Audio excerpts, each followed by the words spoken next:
Fala pessoal, todos bem? Sejam todos muito bem-vindos, eu sou o William Godoy. Esse vídeo tem um patrocínio da 1xBet, que é uma empresa bookmaker que garante a vocês grandes ganhos e pagamentos rápidos. Aqui está o nosso cupom promocional e exclusivo para vocês inscritos no nosso canal, Godoy1x. Para se cadastrar é muito fácil, o link está na descrição do vídeo, no nosso comentário fixado. Baixe o xBet na hora de realizar o seu depósito e realize inserindo o nosso cupom Godoy1x. Aproveite os jogos de sábado, tem Alavés e Barcelona, Inter e Caxias, Avenida e Grêmio, além do Clássico Mineiro entre Atlético e Cruzeiro, tudo na 1xBet com o nosso cupom Godoy1x. No vídeo de hoje, galera, a gente vai falar um pouco sobre a saída de bola do Flamengo e eu acabei fazendo o levantamento, fizemos um estudo e vou compartilhar aqui com vocês que de que forma, né, acaba sendo o Manchester City, acaba tendo uma referência, né? O que o Manchester City faz que o Flamengo não poderia fazer? E, cara, o resultado, ele é surpreendente. Porque o que a gente acabou analisando, entendendo um pouquinho o que o Manchester City faz em alguns momentos, que acaba dentro de uma similaridade dentro da formação tática, não é nenhuma mudança muito drástica,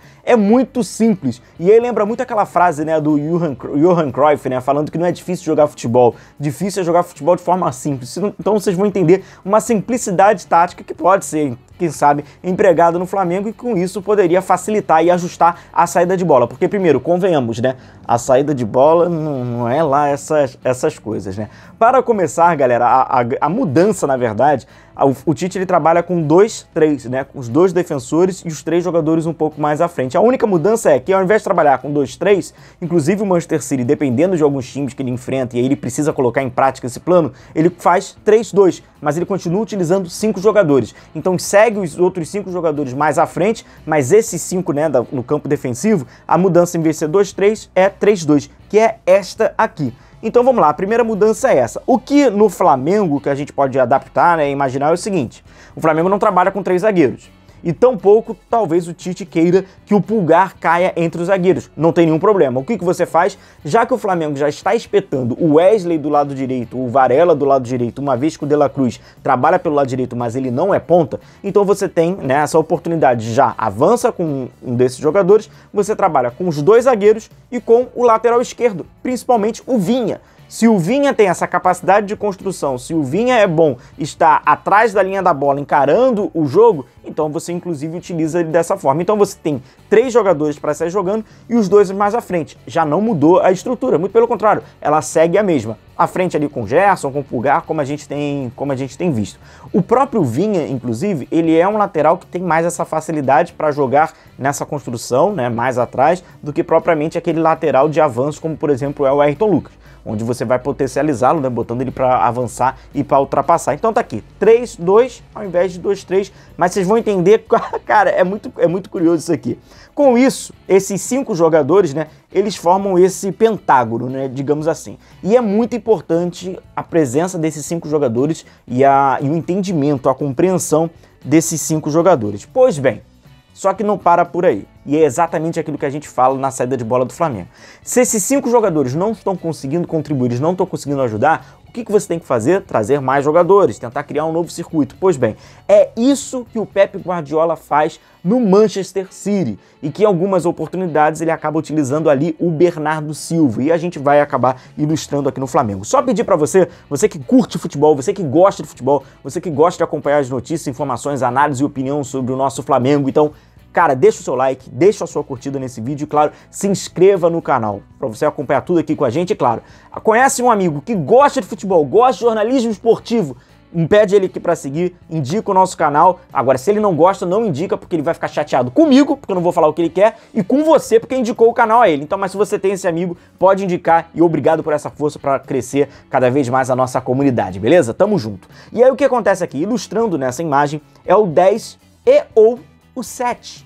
Eles precisam ajudar nessa condição. E a gente vai entender aqui tudo o porquê. Vamos lá, 10 e o 7, que teoricamente é o Arrascaeta pelo lado esquerdo e o De La Cruz pelo lado direito. Vocês vão entender qual é a lógica. Vamos colocar aqui o adversário que trabalha num 4-5-1, que aí varia para o 4-2-3-1, que varia para o 4-3-3, que convenhamos, é o que a grande maioria dos times da Série A do futebol brasileiro acaba fazendo, né? A grande maioria. Então 85, 90% das equipes trabalham dessa forma no momento defensivo. E aí estaria lá o Flamengo, né, fazendo essa saída 3-2, e aí o adversário naquele 4-2-3-1, naquele 4-3-3, todo mundo marcando todo mundo, é isso que acontece, né? Então vamos lá, olha aqui, Eu trouxe o lado esquerdo do ofensivo, mas poderia ser o lado direito. É a mesma dinâmica. O jogador camisa 10, ele saiu daquele entre linhas e ele se aproximou lá no setor, triangulando pelo lado esquerdo. Vamos trazer aqui no Flamengo para facilitar? Seria isso aqui, galera. Então, né, é a formação que o Tite utilizou na última partida, né, contra o Sampaio Corrêa, e a movimentação é essa, olha lá, o Arrascaeta. Então tem 3 jogadores do Flamengo, o Arrascaeta, Ayrton Lucas e o Gerson, contra 2 adversários azuis. Galera, muito importante, eu preciso falar sobre isso para não ter problema. Godoy, por que você botou esse time, Godoy? Eu não quero, gente, não fui eu só tô reproduzindo a última escalação do Tite, tá? Se vocês quiserem botar aqui Leônidas da Silva no lugar do Gabigol, Adriano no lugar do Gabigol, Romário no lugar do Gabigol, Tuta, Negreiros, não me interessa, tá? Pelo amor de Deus. Então aqui é só a reprodução, porque eu sei que existe uma doença e não vem com essa não, o nosso propósito é outro. Então isso aqui é a reprodução do time do último jogo, tá? Desculpa o desabafo, mas é necessário. Então 3 contra 2, tá? Circulando aqui pelo lado esquerdo. Mesma coisa serve para Bruno Henrique e Cebolinha. Mesma coisa, tá? É só para ter um exemplo aqui. Então 3 contra 2 pelo lado esquerdo. E aí, o que gera esse 3 contra 2? Superioridade.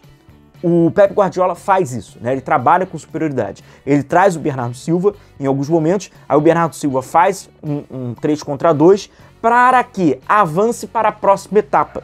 Então, primeiro, a gente separa a saída de bola em 3 fases. Aquela primeira saída, esse momento, né, é o segundo momento da saída de bola, aquele do avanço, né, o da progressão, para quando chegue no terceiro momento, e aí como a gente está fazendo esse paralelo com o Manchester City, é o momento, por exemplo, do Grealish, né, tem aquele mano a mano, aquele 1 contra 1 pelo lado, e no Flamengo é o momento do Cebolinha, é o do Bruno Henrique, é o do Luiz Araújo, é o momento onde esses pontas criam situações do 1 contra 1, mas é aí que tá, não é nem 1 contra 1, é 2 contra 1, por quê? Voltando aqui no mundo paralelo, né, do Flamengo usando esse espelho, dessa estratégia, o 3 contra 2 você consegue avançar, e aí fica Bruno Henrique e Arrascaeta contra o lateral direito. Então eles já avançaram na primeira fase, avançaram na segunda fase, vão para a terceira fase, né, próximo à área do adversário, numa situação de 2 contra 1. E o City faz isso um tempo inteiro quando ele não tem aquela dificuldade de sair. Então o que ele faz? Olha a simplicidade. Você puxa um jogador que era para estar teoricamente atrás da linha média, né? Teoricamente, o Arrascaeta trabalha aqui com a defesa aqui, né, do adversário. Ele acaba não trabalhando isso, ele traz esse cara para cá, ele faz uma triangulação. Ayrton Lucas, Gerson, e aí vem ele. Faz uma triangulação para criar uma possibilidade de avançar nessas etapas, para vir para essa situação aqui, e ele mesmo ajuda o seu companheiro num 2 contra 1. O City fez isso várias vezes, então estou compartilhando aqui com vocês, para vocês compreenderem que pode ser do lado esquerdo e do lado direito. A movimentação seria a mesma, trazendo ali De La Cruz e Arrascaeta. Agora, claro, essa é a solução. A execução parte, evidentemente, da condição técnica do atleta de acertar o passe, de interpretar o momento certo de se mexer. É óbvio, não precisa nem da gente passar aqui. Agora, evidentemente que nesse circuito, né, dessa forma com que se trabalha, o Vinha está tecnicamente mais capacitado do que o Ayrton Lucas para promover, né, essa mudança, para fazer essa saída, e evidentemente precisa de movimentação. Sobretudo quando a gente fala, não precisa falar do De La Cruz, que já está comprovando que tem muita movimentação, mas do Arrascaeta. E aí tem que saber se ele tem essa condição física também, porque ele precisa encostar lá, faz a triangulação em alguns momentos, e aí ele avança para fazer a dobra. Se ele não encostar lá, não vai ter o 3 contra 2, vai ficar 2 contra 2. E se ele encostar e não avançar, o Bruno Henrique também não vai ter o 2 contra 1, que seria uma grande, ou o Cebolinha, que seria uma grande vantagem. Ficaria apenas no 1 contra 1. Então precisa também dessa mobilidade de interpretação. Muito simples, né, galera? Então você que curtiu o vídeo, que gostou desse vídeo, deixa o seu like, deixa a sua curtida. Obrigado pela força, obrigado pelo apoio. A gente vai se vendo por aqui. Um abração, se cuidem e tchau, tchau.